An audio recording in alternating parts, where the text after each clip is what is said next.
Hi అండి, welcome to my channel my kitchen. ఈరోజు మనం ఎంతో హెల్దీ రెసిపీ అండి, తోటకూర వెల్లుల్లి వేపుడు. చాలా చాలా బాగుంటుంది. అన్నంలోకి చపాతీలోకి ఒకసారి ట్రై చేయండి.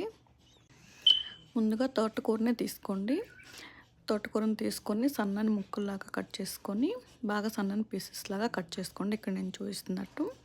తర్వాత మంచిగా క్లీన్ చేసుకొని పక్కన పెట్టేసుకోండి. తర్వాత కడాయి తీసుకొని అందులో ఆయిల్ వేసి ఆయిల్ హీట్ అయ్యాక పచ్చిశనగపప్పు అలాగే జీలకర్ర ఎండుమిర్చి వేసి ఫ్రై చేసుకున్నాక కొంచెం కరివేపాకు వేసి ఫ్రై చేసుకోండి. ఇది వెల్లుల్లి వేపుడు కాబట్టి వెల్లుల్లి కొంచెం ఎక్కువ వేసుకుంటే టేస్ట్ బాగుంటుంది. వెల్లుల్లి వేసుకుని ఫ్రై చేసుకున్నాక మనం కడిగి పెట్టుకున్న తోటకూరని వేయండి. తోటకూర వేసాక లిడ్ పెట్టి క్లోజ్ చేసి మాత్రమే ఫ్రై చేసుకోవాలి ఇది. తర్వాత అది కొంచెం ఫ్రై అయ్యాక సాల్ట్ అలాగే పసుపు వేసుకొని ఒక సిమ్లో పెట్టి 2 మినిట్స్ బాగా ఫ్రై చేసుకున్నాక సన్నగా తరిగిన ఆనియన్స్ వేసి బాగా ఫ్రై చేసుకోండి. తర్వాత తగినంత కారం వేసుకొని ఒక 2 మినిట్స్ ఫ్రై చేసుకుంటే చాలా సింపుల్గా అయిపోయే హెల్తీ రెసిపీ తోటకూర వెల్లుల్లి వేపుడు.